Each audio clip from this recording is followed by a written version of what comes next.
মন্ত্রীর পদ ছেড়েছেন বাংলাদেশি বংশোদ্ভূত পার্লামেন্ট সদস্য রুশনারা আলী। খবরটি নিশ্চিত করেছে ডাউনিং স্ট্রিট।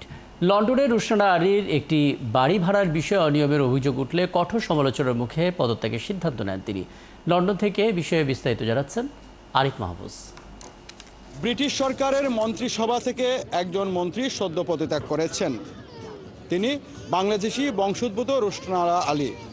রাজধানী লন্ডনের বাংলাদেশি অধ্যুষিত স্টেপনি গ্রিন এবং বেথনাল গ্রিন আসন থেকে তিনি নির্বাচিত এমপি।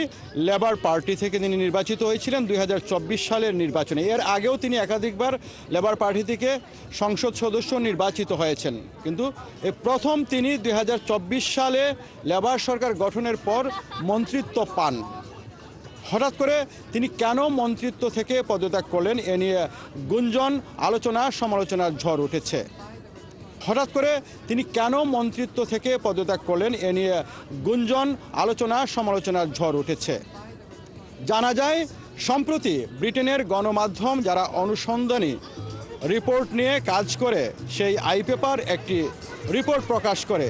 ওই আই পেপারের রিপোর্টে বলা হয়েছে রুশনারা আলীর একটি বাড়ি পূর্ব লন্ডনে আছে, যেই বাড়িটির মালিক স্বয়ং তিনি, এবং সেই বাড়িটিকে তিনি ভাড়াটিয়াদের কাছে ভাড়া দিয়ে যাচ্ছিলেন। হঠাৎ করে 2024 সালের নভেম্বর মাসে সেই বাড়িটির ভাড়াটিয়াকে তিনি স্বল্প নোটিশে উচ্ছেদ করে দেন এবং সেখানে কারণ হিসেবে উল্লেখ করেন, তিনি বলেন ভাড়াটিয়াদের যে বাড়িটি তিনি বিক্রি করে দিবেন আর ভাড়া দিবেন না। ভাড়াটিয়ারা স্বল্প নোটিশে উচ্ছেদের পর দেখা যায় তিনি বাড়িটি আসলে বিক্রি করেননি। আবারও তিনি অতিরিক্ত ভাড়া বাড়িয়ে, অর্থাৎ আরও 700 পাউন্ড ভাড়া বাড়িয়ে তিনি পুনরায় বাড়িটি ভাড়া দেন। ভাড়াটিয়াদের অধিকার নিয়ে কাজ করছিলেন রুশনারা আলী, কিন্তু তিনি নিজেই ভাড়াটিয়ার সাথে দ্বিচারিতা করেছেন এবং তাদেরকে স্বল্প নোটিশে তাদেরকে উচ্ছেদ করেছেন। একজন গৃহহীনতার বিষয়ক মন্ত্রী, অর্থাৎ হোমলেসনেস মন্ত্রী কাজ করেন যারা গৃহ নেই বা যারা হোমলেস হয়ে আছেন, যাদের বাড়ি ঘর নেই, তাদের নিয়ে কাজ করেন। এখন প্রশ্ন হচ্ছে যে এরকম দায়িত্বে থাকার পর তিনি কিভাবে মানুষকে বাড়ি থেকে মিথ্যা বলে বের করে দেন অথবা উচ্ছেদ করে দেন, ভাড়াটিয়া উচ্ছেদ করে দেন, সেই প্রশ্নের সম্মুখীন হয়েছেন। যেখানে রুশনারা আলী ভাড়াটিয়াদের অধিকার নিয়ে ক্যাম্পেইন করছেন, সেখানে ভাড়াটিয়ার সাথে নিজেই সামান্য মাত্র 700 পাউন্ডের জন্য তিনি ভাড়াটিয়াদের সাথে দ্বিচারিতা করেছেন।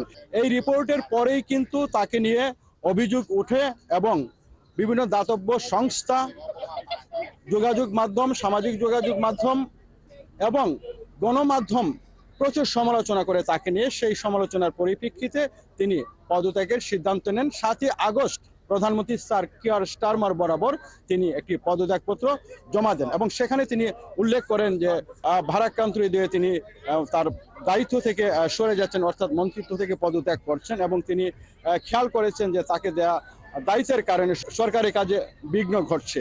রুশনারা আলীর পদত্যাগপত্র গ্রহণ করার পর ব্রিটিশ প্রধানমন্ত্রী এবং লেবার দলের প্রধান স্যার কিয়ার স্টারমার বলেছেন যে রুশনারা আলী তার দায়িত্ব সঠিক মতো পালন করে গেছেন। তিনি অত্যন্ত পরিশ্রমী এবং তিনি আশা করেছেন যে ভবিষ্যতের দিনগুলোতে তিনি ব্যাক বেঞ্চে থাকে সরকারের সমস্ত কাজকর্মে এবং সরকারের পলিসিগুলিতে তিনি সহযোগিতা করবেন, এই আশা তিনি ব্যক্ত করেছেন।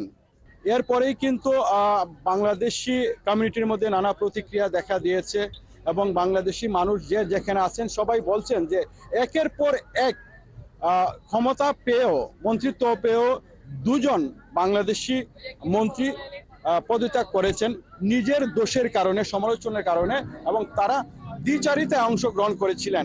আপনারা জানেন যে বেশ কিছুদিন আগে বাংলাদেশের সাবেক প্রধানমন্ত্রী শেখ হাসিনার বোনের মেয়ে, ব্রিটেনের পার্লামেন্টের এমপি টিউলিপ সিদ্দিকী, তিনিও কিন্তু বিতর্কে জড়িয়েছিলেন। অর্থাৎ তার বিরুদ্ধে বিতর্ক উঠে তিনি তার খালার সুবিধায় তিনি বাংলাদেশের বিভিন্ন প্রজেক্টের সাথে অর্থ কেলেঙ্কারিতে জড়িয়ে পড়েছিলেন এবং সেই বিষয়ে অনেক আলোচনা হয়, লেবার সরকারের উপরে চাপ আসে, তারপরে তিনি পদত্যাগ করেন। সো অনেকে বলছেন যে বাংলাদেশি কমিউনিটিতে আসলে উজ্জ্বল সম্ভাবনা নিয়ে যারা এমপি হয়েছেন এর মধ্যে একমাত্র রুশনারা আলী কিন্তু প্রথম বাংলাদেশি বংশোদ্ভূত কোনো এমপি ব্রিটেনের পার্লামেন্টে নির্বাচিত হয়ে এমপি হয়েছেন এবং পরবর্তীতে মন্ত্রিত্ব পেয়েছেন। দীর্ঘকাল পর দুজন মন্ত্রী পেয়েছিল বাংলাদেশিরা ব্রিটেনের পার্লামেন্টে, কিন্তু নিজ দোষে নিজ স্ক্যান্ডালের কারণে দুজনেই তাদের মন্ত্রিত্ব হারিয়েছেন। ভবিষ্যৎ প্রজন্ম, ভবিষ্যৎ নেতৃত্ব নিয়ে বাংলাদেশি কমিউনিটির মধ্যে এখন প্রশ্ন দেখা দিয়েছে, আসলে কি ভবিষ্যতে ব্রিটেনের সরকারের মন্ত্রিসভায় কোনো বাংলাদেশি আদৌ জায়গা পাবে, নাকি পূর্বের বিষয়গুলো বিশ্লেষণ করে কোনো বাংলাদেশিকে ব্রিটেনের মন্ত্রিসভায় জায়গা দেওয়া হবে না। এই প্রশ্নের মুখোমুখি এখন বাংলাদেশি থেকে বাংলাদেশিরা। আরিফ মাহফুজ, ৭১, লন্ডন।